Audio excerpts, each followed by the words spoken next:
You're watching Meet the Movie Press, and coming up, we're going to be talking about Venom, Pinocchio, Silver and Black, and Mamma Mia 2.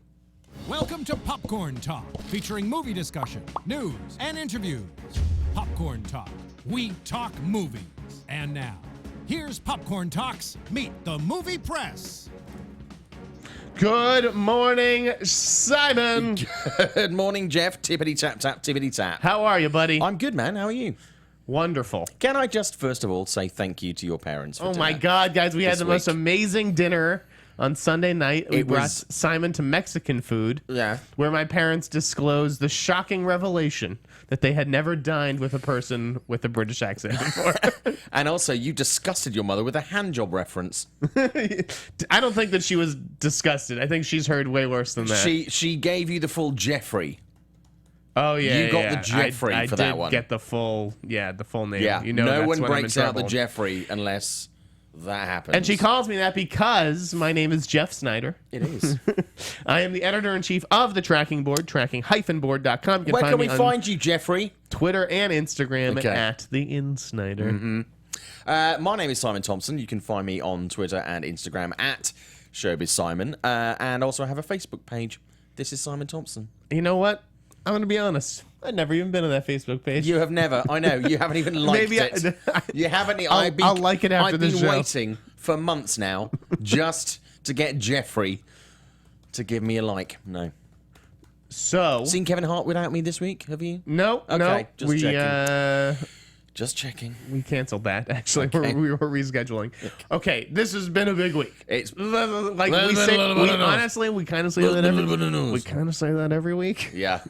No. But for real, although this one was legit. Slightly disappointed no Expendables 4 update. Yeah, I know you we'll are. get to that. John McTiernan. Yeah. Yes. No, we have to start with the big story that I co-broke. Which one, Jeff? Last Friday. Yeah. Tom friggin' Hardy is Venom. Mm-hmm. That's pretty awesome. Simon, what did you think? Fucking A. I was really pleased with that. I mean, you know, I've got to be honest, I actually liked Topher Grace as Venom in Spider-Man 3, but obviously that was not going to be something that was going to happen again. But Tom Hardy, I'm very much on board with that. Yeah, no, I think it's awesome. Obviously, Venom, he's a symbiote who needs a human host to bond with. Yep. And, you know, Tom Hardy just has a certain darkness that is right for this character. Yeah. I think that this is the best that Sony could have possibly done for this character. I think it also works for Tom Hardy, who is looking for a big movie. You know, he had that open fall slot. Yep. The Ruben Fleischer thing, I won't say that it surprised me, given his ties to Sony with with Zombieland. Do I think that they maybe could have done a little bit better? I don't know. I don't know who met on that project. Well, I mean, there was some grumbling, mainly because Gangster Squad left a bad taste in people's mouths. Yeah, but Zombieland was a tight movie. Listen, I'm not saying he's the Antichrist here. I have faith. From it. Yeah, I have faith in the guy, and especially with Tom Hardy on board. It'll be interesting to see if Ruben Fleischer can handle Tom Hardy. I definitely heard that in the last week. Like, people like a little surprised. You know, Tom gets a bit of a bad rep as an individual. I've never had a problem. I don't think he has a bad rap. Like, I mean, obviously you've never had a problem. No. I think he can be a handful on the set. I think that the best ones probably are. I think he's a handful because he wants stuff to be done right. He's a brilliant actor. To me, that's not a bad thing for an actor to want to give the best that he could possibly give. Ultimately, it's all about the performance, and Tom Hardy gives great performances. So I think it's a real coup for Sony getting Tom Hardy into their, you know, Marvel universe, if you will. And I think it sets it up really well by the fact that it's a standalone. Sorry, it is a standalone, but I think obviously Sony have had Spider-Man for quite a while. The Sam Raimi movies generally were good. The Mark Webb Spider-Man movies were not great. I'm very, very optimistic about Homecoming. And I think if Sony wants to be the third studio that has a solid Marvel franchise, potentially, if they have Tom Hardy, doing currently a standalone, but possibly more movies, I think is a really good place to jump off. I think it sets it up really, really nicely. Sony have had a bit of a habit previously of wasting people in Spider-Man movies. I mean, they bring in like Felicity Jones, yeah, and then she's in the movie for like a minute. Like, what's the point? And they've wasted it. I mean, Paul Giamatti in the last Spider-Man movie, completely Rhino. wasted. They set things up, and for me, this is starting in a really good position. I agree. He's a great anchor. Yeah. And meanwhile, while I was so focused, he's a massive anchor. By the way, it was tricky as far as the announcement goes with this one, because we were all pretty confident that Ruben Fleischer was going to get it. Yeah. No one really saw him turning it down. But the Tom Hardy of it all, he can be a little fickle, and things can go either way with him. And he could just like wake up one morning and be like, I'm in. It sounds like that's sort of what happened. Like in the last 24 to 48 hours before that announcement, everything kind of came together. But that's why I had the story ready the week before and had showed some of the guys at Collider and just kind of chickened out on pulling the trigger. I don't know that I'll necessarily make that mistake again. We'll see. But also, I think for Tom as an actor, he brings. I mean, we've seen so many of his movies. I think he's going to bring a tenderness, a vulnerability to the character, or a flawed element to the character, as well as really delivering on the hard ass. Yeah, I don't know what the plot is going to entail, because Venom is an anti-hero, I suppose. Yeah. So, at what point does he even turn into Venom? Like, it's obviously not going to start out with, he's not going to start out being Venom. Hello. I wonder if it's going to be like an origin story. Anyways, while we were all distracted and thinking about Venom, I totally lost track of the Silver Sable Black Cat movie. Yeah. And that got a director as well this week. Sony was very busy. We'll talk more about them. But they got Gina Prince-Bythewood, right? Yep. To do this. She has done Love and Basketball, and she did Beyond the Lights, which I didn't see and heard nothing but fantastic things about, with Nate Parker and Gugu Mbatha-Raw. Yep. An interesting choice. I can respect it. I think I've never really heard her name rumored for these kinds of movies, and I think it's a bold hire from Sony. Well, this is something that we've touched on the show previously, and it's something that we're seeing, obviously, a bit of a trend for in this kind of film, where you are seeing these indie directors coming through, and sometimes it works and sometimes it doesn't. Mark Webb is a really good example of that. But it's bringing, and again, this has kind of worked with Wonder Woman.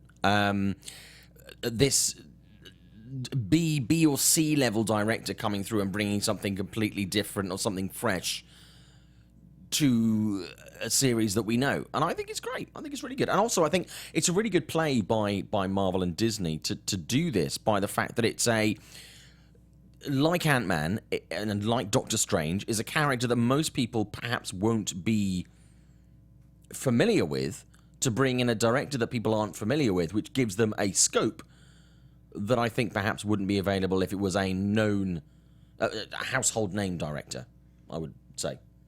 Do you agree, or? You know what? I just got some info here. Okay. Which kind of took me aback. And I say Marvel and Disney. I think I misspoke on that. I don't. It's a Sony movie, is it? Is it, or is it Marvel Disney? I'm not quite sure. What? The Silver Sable Black Cat. It's Sony. It's Sony. Cool.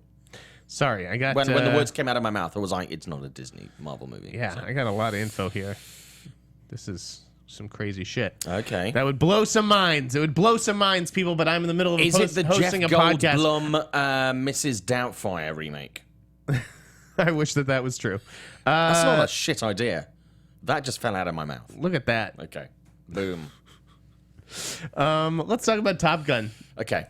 Justin Brooke, that was a good story. Yeah. Joseph Kosinski is going to be directing Top Gun 2. It sounds like he is Tom's choice. Yeah. They worked together on Oblivion. Oblivion didn't do that well.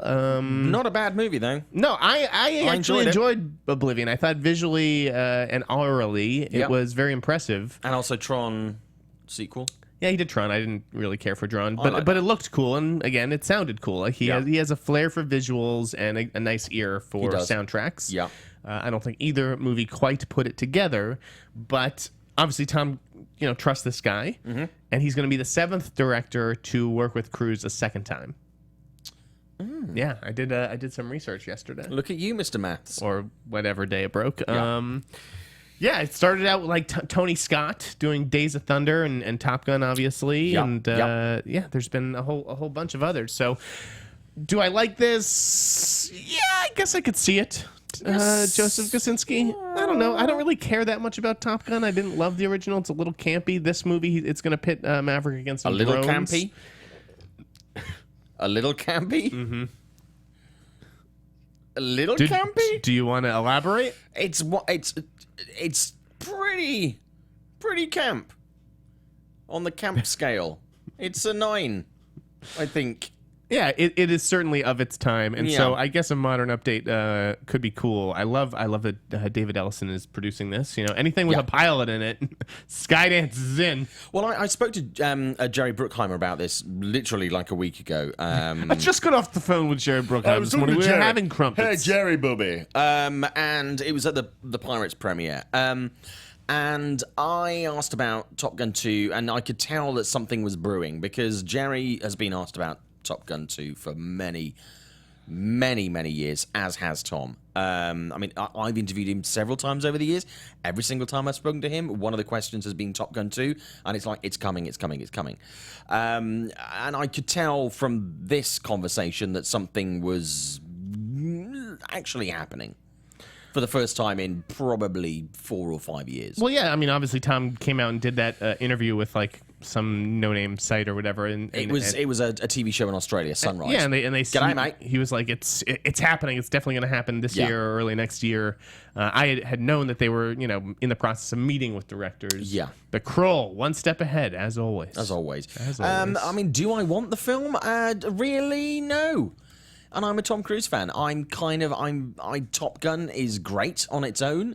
I don't want to see a sequel to that film. Will I go and see it? Probably yes. What's next on your list? Okay, let's talk about it. Let's talk about Zack Snyder and Justice League. Oh, you want to dive right into that? Yeah, I mean, a lot of people have tweeted me this week and asked about, you know, are we going to talk about it? It's hard not to, and honestly, it's affected me all week. It's really had me thinking. Yeah, I mean, obviously, our condolences and if you pray, prayers go out to Zack. Nobody knew what had happened to him with his daughter from his first marriage, that she had unfortunately and tragically taken her own life a couple of months ago. There has been a lot of talk around Justice League. This kind of fills in some of the blanks on what's happened with that film. I absolutely 100% respect and support his decision to step away from the project. Who wouldn't? I mean, who is... I mean, he suffered the worst loss imaginable. Absolutely awful. And Joss Whedon is going to be handed the reins to finish this off. And what a stand-up guy, because that's like a tricky situation to step into. Yeah. And I'm sure part of Joss Whedon just wanted like nothing to do with it and just be like he could have easily just run in the other direction and been like, let someone else, you know, step in. But you know, he must have some sort of friendship or relationship with Zack Snyder, obviously, for Zack to trust him with his movie and for Joss to accept that kind of responsibility. It is a big responsibility. Yeah, it's a big deal. It's a very big deal. So it sounds like Joss had been brought on a few weeks ago or a month ago to write some new scenes that Zack felt that the film needed after screening a rough cut for friends and family or whatnot. Yeah. And the plan was for Zack to direct those scenes, but it sounds like Whedon is going to do it himself and oversee post-production. And I think, which makes sense. Yeah, you have to allow Zack Snyder to grieve and do what's best for his family, because he has a bunch of other children. He does. But I mean, a lot of it's funny. Sometimes you get snark online from people when stories like this break, and I saw nothing this week but empathy, outpouring of support, and Zack responded on Twitter and said he was delighted and very appreciative of the support that he got this week, but nobody had any idea. It was a very well kept secret. I mean, he only told a small group of people, apparently. There wasn't any gossip that I heard about this. I mean, I guess there were those rumors of like, big reshoots coming, and obviously something got lost in translation in that report. Yeah. I don't, not that they're reshooting old stuff. They're just writing, new material. I mean, not that it would be unusual because, a movie like that, you're supposed to reshoot stuff. Yeah. But, I think our hearts and thoughts go out to the Sneider family. 100%. But I think the way that was handled, I think generally by the film press was good. Yeah, you'll always get some assholes on Twitter being like, rejoicing that Zack Snyder is leaving Justice League. And some less than tactful headlines this week. Well, that was another thing. That's to be a given the people who do what we do now. They will literally let anybody become a film reporter these days. It's crazy.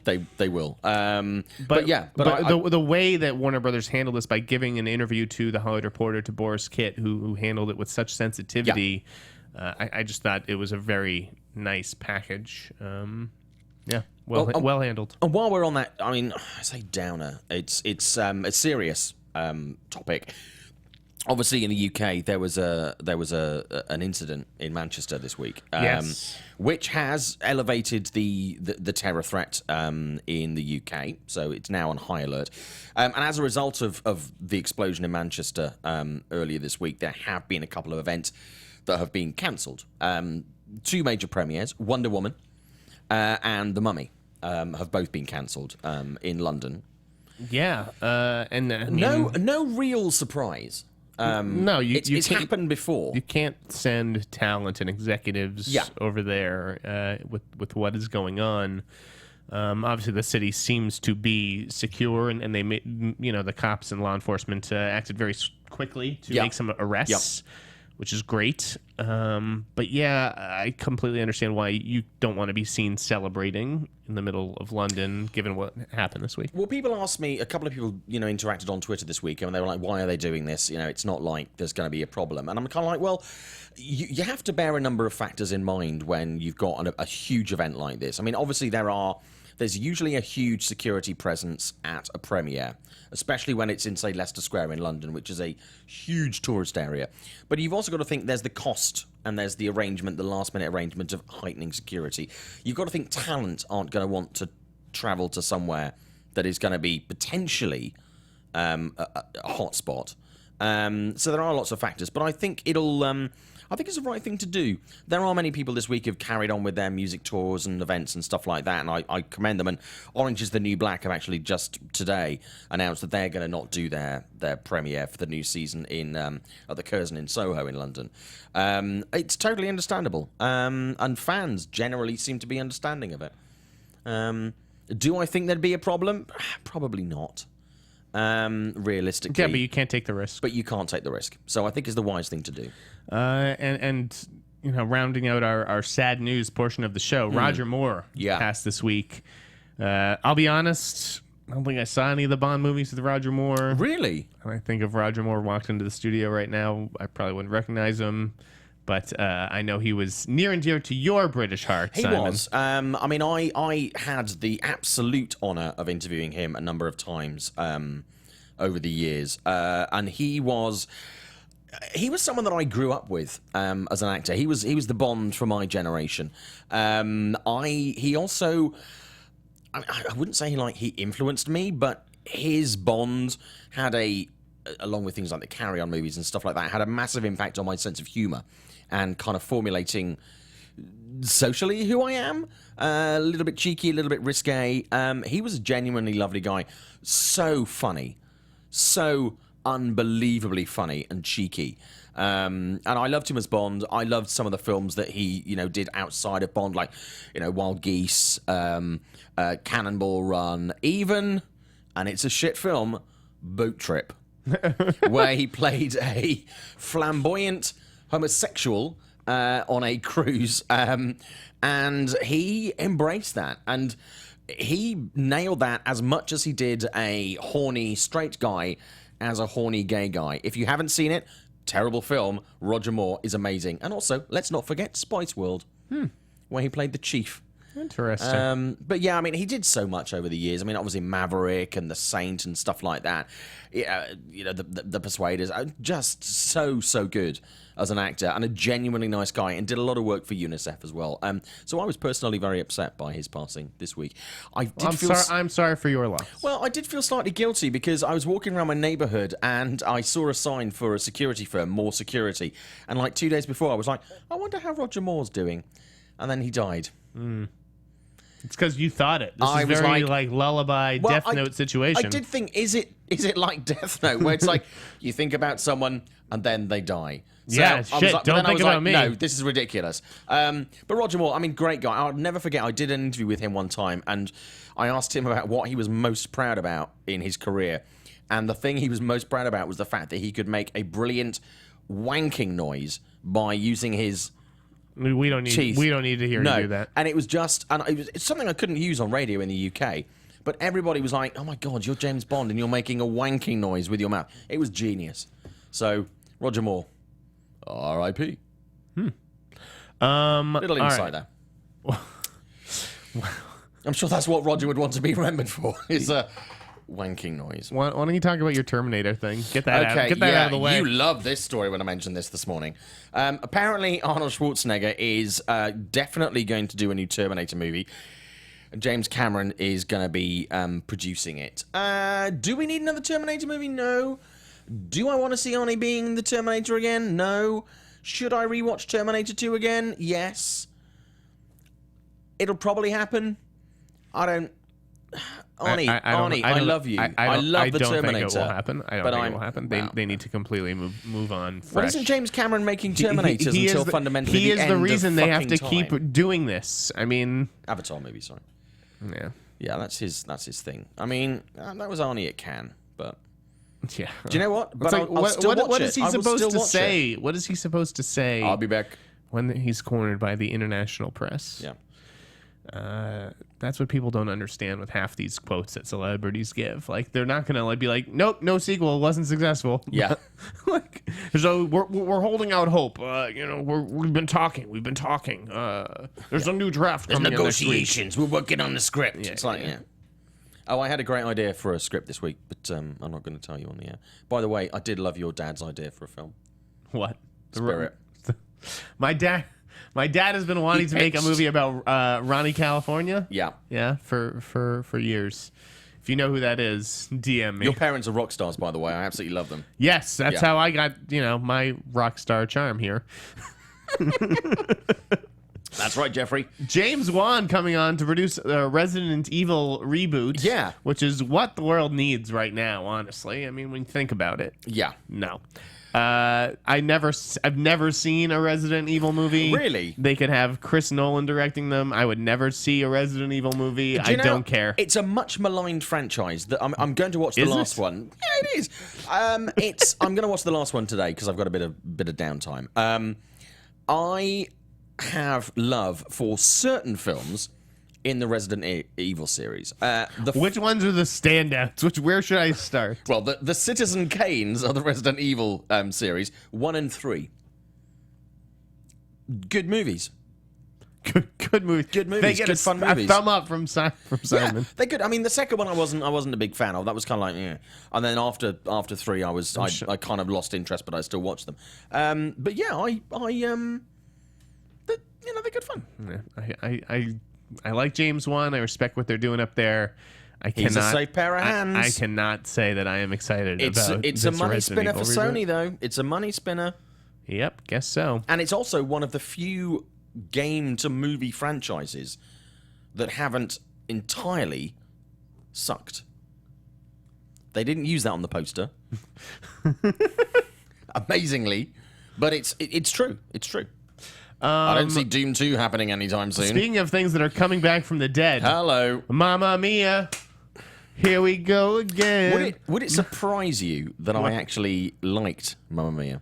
Actually, it would not surprise me. It would not, because I'm a constant source of disappointment to you. Why would you see? Who would see this movie? I liked it. I never saw Mamma Mia. Really? Maybe you you should do. No, I don't think I should. No. It's only like 90 minutes That's long. what I don't understand. Like when all the bloggers this week or whatever, they go see Pirates of the Caribbean and they know most of them, and a lot of them liked it. I would say it's been kind of positive, but the ones who didn't like it, they knew that they were not going to like it. So why do they go? Why do we, so many people in our profession feel the need to go to everything? Because some people, unfortunately, are whiny bitches.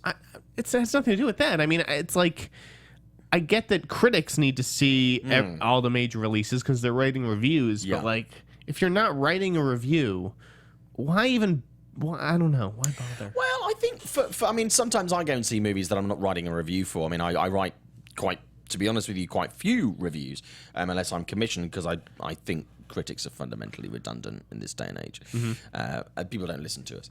But I think to have a point of reference.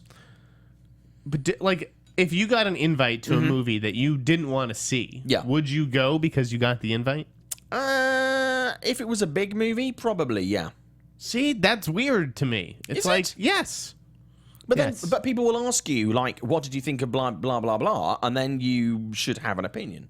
The opinion is, I have no interest in this movie, so I didn't see it. Like, people are like, what'd you think of Boss Baby? I'm like, Boss Baby's not for me. I didn't see It's Boss honestly, Baby. if you go to the Insnider, if you go to the Insnider.blogspot.com, you'll see each year there's a list of movies I missed, right? But I don't list every movie on that list of movies that I missed, because there's some movies that I had never planned to see. So it's like you won't see, I don't know, some silly animated movie like, Hotel Transylvania 2. That's not a movie that I missed. It's a movie that I skipped on purpose. That's like audiences, to be honest with you. Like audiences. I thought that was successful. Some reaction. Well, successful is relative. Kenneth Wilson in the chat is going, Simon, Mamma Mia is terrible. How could you like it? Because I'm a moron. No, I just genuinely enjoy it. I like musicals. I like ABBA. I like the cast, and I saw it. Also, full disclosure, at the time I was working for a radio station in the UK called Heart, which was one of the biggest stations in the UK. And we did have a commercial relationship with Universal, so I was editorially quite heavily involved with the film, but I genuinely enjoyed it. Genuinely. I heard Fernando is not even in Mamma Mia. It is not. Maybe they were saving it for the sequel, Jeff. Jeez, like I'm going to go see an ABBA musical without Fernando. Come on. Well, I mean, that's why you have to see Mamma Mia, too. But hey, Meryl Streep's got to eat. Streep got to eat! I'm told that she's going to have a much smaller role this time around. Yeah, I mean, she doesn't need to do that. She doesn't do a lot of sequels. She doesn't do a lot of sequels. I can't even remember. But no, I think obviously, some of the cast will be back. Apparently, Pierce Brosnan's coming back. Yeah. When he's not posing for photos with Ryan Reynolds. Yeah, exactly. Pierce Brosnan actually makes movies. Cock teasing us with Deadpool 2. Yeah, but I mean, do you know what? Fuck it. I'm on board with that. I'm quite looking forward to that. That's just going to be stupid fun, drinking wine. And I'm okay with that. All right. Now, listen, the movie, I was looking at the numbers. It'll be a hit. I was looking up the numbers of the first film. It did incredibly well. Like, super duper well. Yeah. I expect it will suffer from, like, the My Big Fat Greek Wedding syndrome a little bit. Where, the first one is kind of a phenomenon that catches lightning in a bottle. The second one maybe won't be as big. Potentially. But this is still a smart move for Universal. Tell you what they should do, Jeff. What? They should have a women-only screening of Mamma Mia 2 at the Alamo Drafthouse. Isn't that a clever idea that Tim League has come up with? Guys are actually upset about this on the internet. Like, there's no male-only screenings. What? Can I, like, have Terminator and, like, sit there with my pants off and, like, fucking watch a movie? What about all guys? All us guys could be burping and farting and scratching ourselves. Oh, my God, a guy can't fucking jack off on his own in a movie theater. What are you talking about? It's just, seriously, I saw this story. If you don't know this story, Alamo Drafthouse this week decided that they were going to do, on one night, one screening in one location, do a Wonder Woman screening that is just going to be for women. Men lost their shit. Who probably aren't even in Austin. And have never been near a fucking woman. Never. Vagina deniers. They got so upset by the fact that there was going to be a female-only screening of Wonder Woman. Yeah. One screening, one night, one location. Well, that's not true anymore. Well, Did you hear about that? do you see what they've started? No, the Alamo responded. Did you see it? I did, yeah. What is it? Tell us. They're going to do more. That's right. They doubled down. They added a second screening. Congratulations, you love Tim cock-blocked Lee. yourself from seeing Wonder Woman. Nice one. Well done, nice work. Yeah, it's a wild world out there. But I get the idea that it's a bit discriminatory because it's women only. But do you know what? Does it really matter? If you go to the majority of female-focused movies, the audience is going to be majority women, and a lot of the guys in there, some guys will want to be there by their own fruition, but a lot of the guys are going like, I only went to see this because my wife, girlfriend, hooker, whatever, wanted to go and see it. Guys, it doesn't... If you want to see Wonder Woman, go and see it in another movie theater with a bunch of guys. Yeah, let the girls have their fun. Let them watch a movie on their own. Fuck's sake. It doesn't affect your life. It doesn't diminish your masculinity. It doesn't matter. If your masculinity is threatened by the fact that there will be women in one room watching a movie together, I think you need to look at yourself. Indeed. All right. Let's move to Disney, where Sam Mendes is in the earliest of talks to direct a Pinocchio movie. Yeah. Which means that he has left James and the Giant Peach. Maybe he just couldn't crack a way to do that in live action. Maybe that peach was just too big. Peach was too juicy. So he's moving on There's a big peach. to the Wooden Boy and Jiminy Cricket. Yeah. And I think Sam Mendes is a nice choice for this. I think it's a really good choice. Yeah. Really good choice. Strong filmmaker. They're bringing into the fold off the Bond movies. Maybe Daniel Craig could be Pinocchio. What? I'm just kidding. You know better than to kid on the show, Simon, because it will get picked up across the internet. Do you know... That is true. Do you know who'd make a great Pinocchio? Who? Kevin Hart. No, you know who'd make a good Pinocchio? Who's that? Tom Holland. Ooh. Ooh! Yes. Yes. Or also Freddie Highmore? No. No? No. Zac Efron? Zac Efron is Pinocchio. Come on. Dude, I'll tell you. That's not a shit idea. I just said that. Did you see Baywatch? I have seen Baywatch. Zac Efron's like carved out of wood, I'll tell you that much. He hasn't got a 6-pack. He's got like a fucking 9-pack. I forget which trade He's report it was. I think it was inhumanly Variety who buff. said he has a checkerboard. I mean, it's crazy. It's It's like a 64-pack. I have never felt so fucking fat. Like, The Rock is obviously like way bigger than him. Like, Yeah. he's just a mountain of a man. But He makes Dwayne Johnson look like a lazy ass couch bitch. Seriously. what? He is so You are unbelievably a little sculpted. wild this morning. Just saying. He's unfeasibly buff in this film. What is in that coffee? Just saying. What did you think of Baywatch? I've been very quiet on social media about it Okay. because I wanted to wait until I got my interview with John Bass, who's Do you know our what? I had fun with it. up and comer of the month. I mean, I don't think it's a great movie. I did not like the villain. Yeah. I thought it was she was miscast, not her fault. I thought the shoehorned in David Hasselhoff Oh god. and the cameos were real bad. Bad. Like a real did not bad. work at all. No. But as far as the script, which to me was dick jokes and bromance, it made me laugh. I'm not afraid to say it made me laugh. I enjoyed it. It's not a great movie. It's a 3 out of 5 for me. I like the first half of the movie. Yeah. The way that the team assembles and the backstories and like introductions and all that kind of stuff. But once it becomes like focused on the plot and it becomes very plotty, it was. I mean, let's be clear. This movie was a disappointment. And I like Shannon and Swift. Yeah. They follow me on Twitter.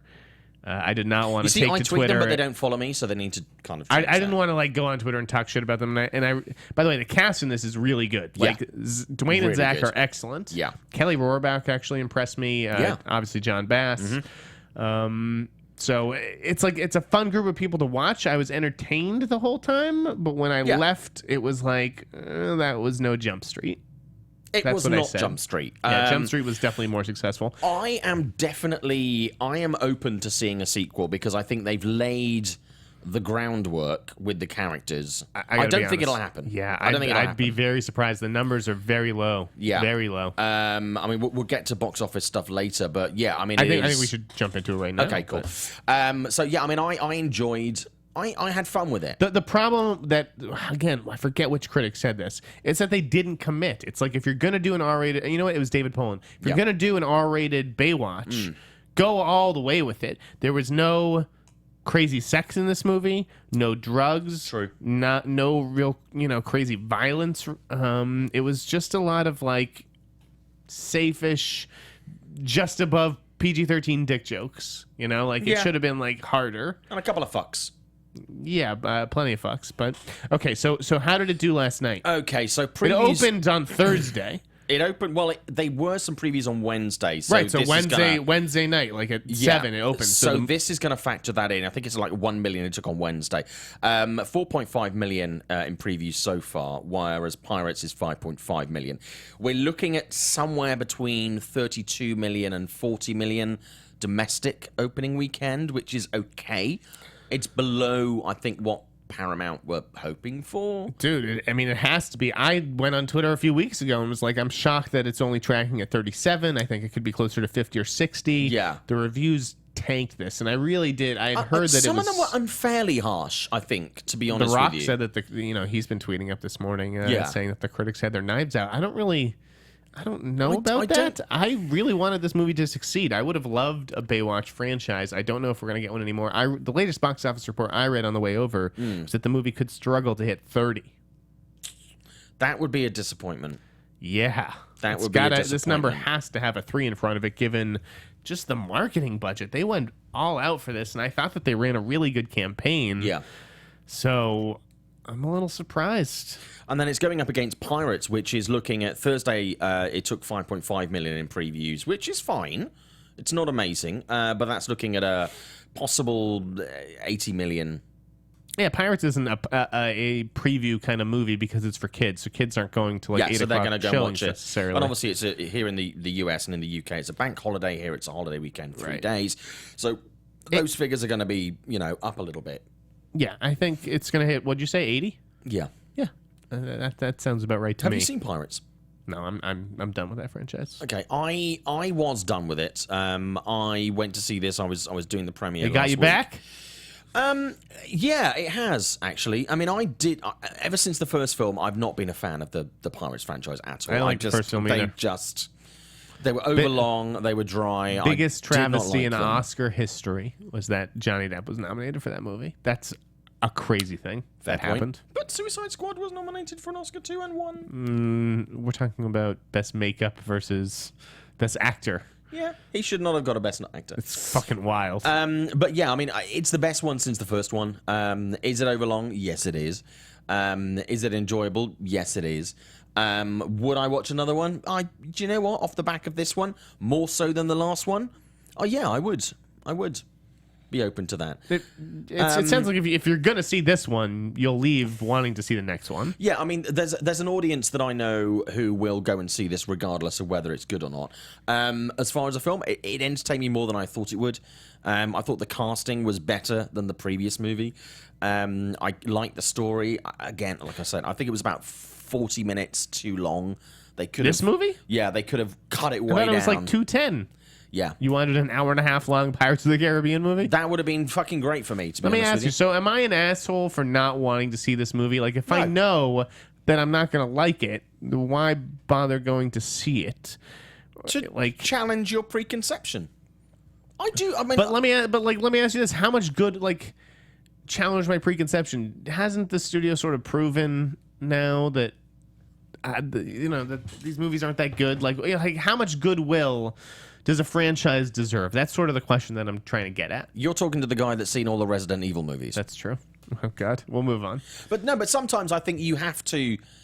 It's worth revisiting. And I sometimes revisit movies that I didn't like just to see. And I also revisit movies that I love just to see if my opinion still stands. I mean, the other Pirates movies were not great. They were dull movies that were set pieces tied together by little bits of film, and then it ended after about 2.5 hours. This is a better movie. The script is better. I like the characters more. Johnny Depp as Jack Sparrow, I'm kind of, I've seen it. It's the same. Awful Paul McCartney cameo, by the way, I have to say. Awful. That was totally unnecessary. But yeah, I mean, it's fine. Of all the Pirates movies, do you know what? Yeah, I enjoyed it. All right. Let's move on. There's nothing. We're done with box office, right? We're done with box office. That's really it. Yeah. Okay. Let's talk about the Dark Universe. Mm-hmm. Now you're like, what does that mean we're talking about? Because there's Doug Liman's Dark Universe movie at Warner Brothers that he has now pulled out of. He has. And then there's the Dark Universe that Universal announced they would be, referring to that monster, all the monster movies. Yep. So this was what I thought was interesting. A few months ago, I feel like legendary Warner Brothers began referring to the Kong Godzilla universe as the Monsterverse. Yep. And I kind of thought they were stealing Universal's mojo a little bit. I felt like, monsters were sort of created by Universal in a sense, like, Universal's classic monsters. Yeah. I thought that what they were going to call their universe was the Monster Universe. So Warner Brothers ended up taking that, and then Universal this week it comes out with the Dark Universe thing. And I'm like, Dark Universe, isn't that a Warner Brothers movie? Well, that's Justice League Dark. Well, that's what it's. I mean, but it had been referred to as Dark Universe like throughout the press, and it turns out that Universal actually lays claim to that title, name, so would that be the phrase, branding, whatever. DDCU? What? Dark DC Universe? DDCU? You're on a roll here today. Just wondering. No, the Dark Universe is at Universal. Yeah.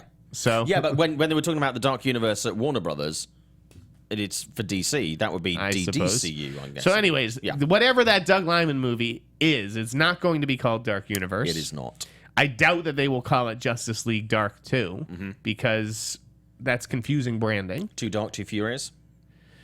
Oh my God. Sorry. You weren't ready for this morning, were you? I really was not. No. But yeah, so Dark Universe at Universal, Johnny Depp, we know, is going to be Invisible Man. Yeah. We know that Tom Cruise was in The Mummy. We know that Russell Crowe is going to be Jekyll and Hyde. Yep. And obviously Javier Bardem. Right, Frankenstein. So you saw that photo with all of them together, right? I did, yeah. It was interesting that Cruise was in that photo because he's not one of the monsters. It was the photo of all the monsters. Is he? Or is he? Exactly. Now, no one has... he's the daddy. I haven't seen The Mummy yet. I think some critics have, long lead press, and I don't want to speculate. Perhaps he is the Wolfman. Perhaps he's Van Helsing, the guy chasing all these monsters. Potentially. Who knows? I can't. I'm looking forward to it. We'll see. Did you see the giant sarcophagus that they erected in Hollywood? I did. Which, when I was doing the premiere for Pirates last week, where I was stationed on the carpet, it had that in the background. So every single shot for the Pirates thing had a massive mummy promo right there. So, okay, there's more to break down with this. Okay. First of all these stars, besides Sophia Boutella, are not super old, but like they're old. They're all like 50 plus. Yeah. Johnny Depp, Javier Bardem, Tom Cruise. Interesting that they are comfortable. They really want like those big established movie stars. They're not looking to take a chance on any up and comers. It seems Yet. Bride of Frankenstein. I don't know who it's going to be. I know that they want Angelina Jolie. I don't know if Angelina Jolie is going to engage. It seems like there's a lot of big movies actually courting her at the moment. I just don't know if she actually wants to do one of those. But it does, as a franchise, it does excite me though, because it's a good quality of star that's attached to it. It's I good liked the actors. casting of Javier Bardem as Frankenstein, but can you sell a big summer movie, okay, with Javier Bardem Frankenstein? Because personally, I don't think you can.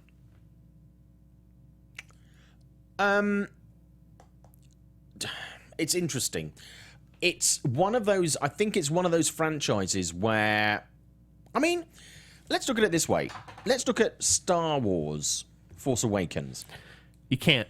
Most of the people in that were not well known. That had a franchise behind it. You are comparing apples to oranges, my friend. Star Wars is the brand there, and Origin's going to be they could stick me and you in Star Wars, and it would make $1 billion. I promise you that. I just think with this, no, I think you potentially could. I think if the franchise is strong enough, and I think if the Mummy does well, I think it's going to be quite soft in Hollywood terms, but I think it's going to have an audience.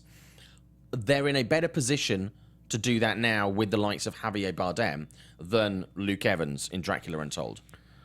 But that wasn't obviously a summer movie. Sure, but the question is, can Javier Bardem open a movie that costs $120 million or more? And I don't think that he can.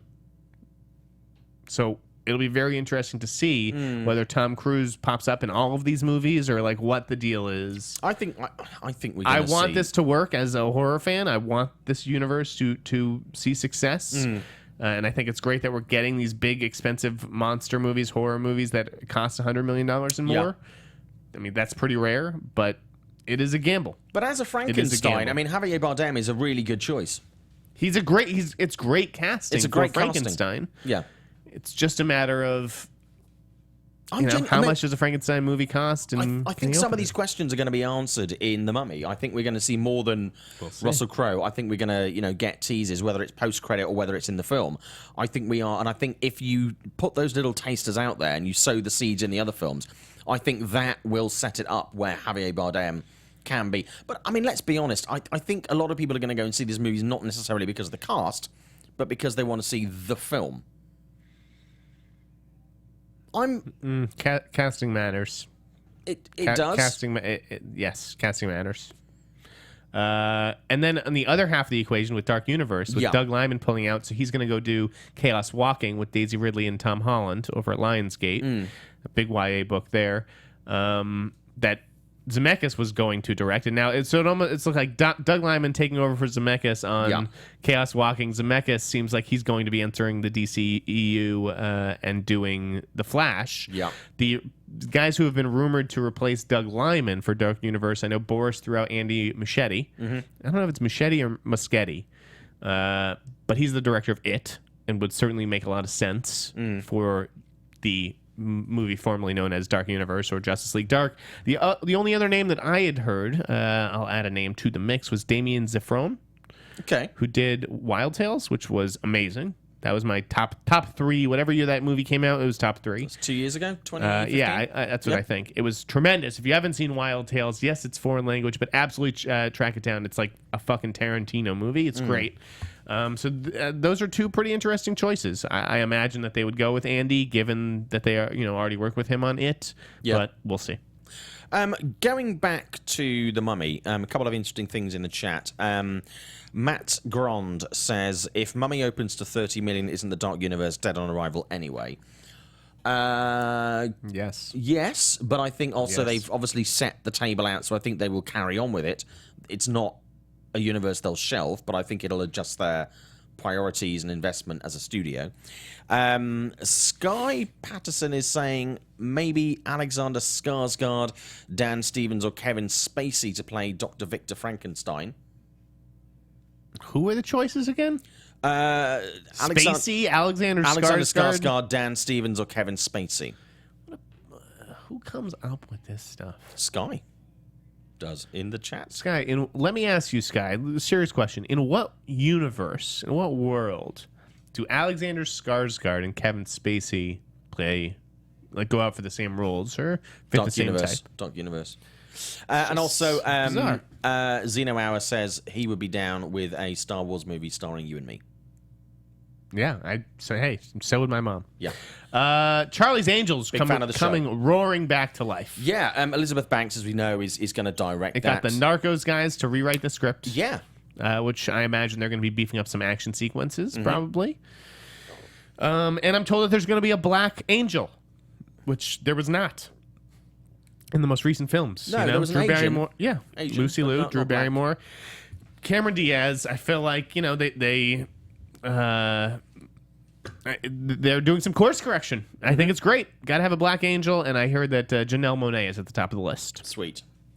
I didn't want to lead with that in my story. That's not what the story was about. She's not done that kind of movie yet. That's why I think she would jump at it. There's also just not a lot of opportunities for that kind of character. I mean, especially without going into like the Foxy Brown, Cleopatra Jones kind of like territory, which I'm sure they will remake that stuff at some point. Yeah. But yeah, I think that this is a good franchise for her to be a part of, and we'll see if that ends up happening.